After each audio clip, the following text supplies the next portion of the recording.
Welcome back everyone to JetFuel. Today is one of my favorite days in the JetFuel kitchen. I'm going to show you how to make pizza. This is going to be all about making a sauce and putting the pizza together. Actually, here's for dough. Let's click here for tomato concasse. I'm going to teach you actually how to peel seed tomatoes like a boss. Right? Not like a chef, but like a boss.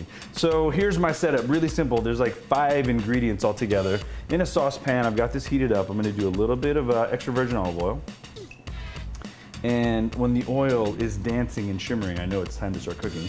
And I'm basically just gonna build flavors, right? So first thing is gonna be our garlic. That's just about, I don't know, I like a lot of garlic, so that was about 3 to 5 cloves, actually chopped up really, really fine. And I'm just gonna sweat that. I don't really want that to brown. And I don't like to turn heat down. I like to add ingredients in sooner. If that makes any sense? Cooks and chefs always like doing this, like monkey around, high heat, low heat. I'm basically looking at that point to when the garlic smells amazing, it's starting to brown. And I'm gonna dump the tomatoes right over the top to actually cool the pan down a little bit. Oh, that's a good sound. I'm not scared of olive oil, so I want a little more oil just to kind of get things cooking down. Tomatoes are delicious, but when you cook a tomato down, it actually concentrates flavor, makes it more delicious. Now, herbage-wise, now I'm using oregano. You can use dry, like feel free to use dry, but I've got a little fresh, so I'm gonna use fresh today. And remember, it's really about building flavors when you're making sauces, so let things cook for a little bit. I mean, don't let them burn, but totally let them cook. And I'm not scraping the pan yet because I want that kind of hot pan to start searing the tomatoes and cooking the moisture out of them and concentrating the flavors. I'm always gonna use the assistance of salt because salt does a few things. It's actually gonna pull the moisture out faster and it's gonna really concentrate the flavors. A little black pepper. And I really just wanna cook these down. I mean, if you need a visual kind of cue, you want these tomatoes to go from kind of that perfect dice look to kind of yielding and blending and softening. And once that's softened, you're pretty much done. Now, you guys watch me on TV all the time judging people's cooking, and the #1 faux pas most people make is they don't taste their food. So do me a favor, taste your food as you're cooking, because you want an idea of what this is gonna taste like in your pasta or on your pizza. Now I'm using kosher salt, so you know you can be pretty generous with the kosher salt. But what I'm tasting for is that beautiful acidity of tomatoes. When you cook tomatoes, they really generate a lot of umami. And I want that kind of garlic flavor and oregano flavor kind of behind. And I'm there. I'm really happy with this. I'm gonna turn on the heat and we're gonna blitz this up. And all I'm really doing is kind of grinding down the big bits. And that's it. You made a very fresh tomato sauce. This can hold in the fridge until you're ready to use it. It actually tastes better the day after, so feel free to keep this as long as you need it. And it's great for pasta, it's a very fresh pasta, but today we're gonna use it for pizza. So here is our basic tomato sauce that we just made, and this is my setup for pizza. I'm gonna show you how to put it all together. I want you to click on the link to learn how to make these dough balls, and that's how we got here. You wanna take these that have been proofed already, you wanna put them in a nice generous amount of flour because we want to actually push these around and make pizza without sticking to the board. So a few things you can do. I like that kind of rolly technique to start creating the pizza. And you want gravity to kind of work with you, right?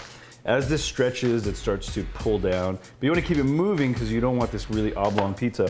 It's also really important to keep a rim, the edge, right? You want to make sure you have the edge a little thicker than the rest of the pizza, and it starts to pull on you. You can start using your knuckles at this point.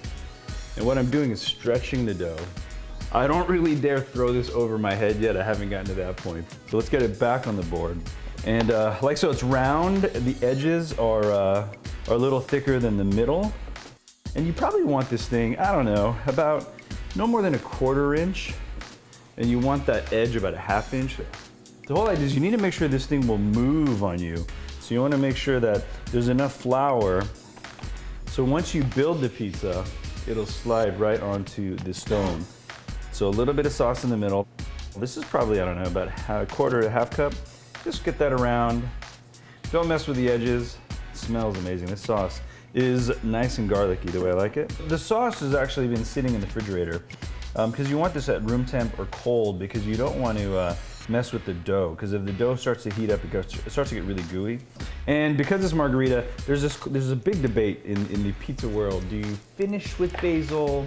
Do you put it on top? I kind of like putting it under the cheese so it doesn't burn. And you know, tear it, chiffonade it, I don't care, but you know, for me, it's kind of about using your hands. Symmetrical coverage is what it's all about. And little mozz. I gotta tell you, I love ricotta cheese, so I mean, if you add a little ricotta, I would not be mad at you, for sure here. And then tomatoes. We're using the San Marzano style tomatoes from Melissa's here, but you can use any tomato you want. So these San Marzanos are kind of those famous Italian tomatoes for making really delicious canned tomatoes. They have a really sweet flavor, and you know, again, you're just gonna really notice the difference. So I wanna make sure we're still sliding. You wanna finish with a little Fleur de Sel and just a tiny bit of olive oil. And this is going into the oven. So to prep your oven, you want to turn it on as high as it can go. And with most ovens, that's 550 degrees. I really like baking on a pizza stone or a pizza steel. Most ovens, the pizza will probably take 8 to 10 minutes to cook. Make sure you cool the pizza down for at least 3 to 5 minutes before you actually cut into it, because when you pull it out of the oven, the cheese is actually like molten lava. So let that lava settle and cool down before you slice.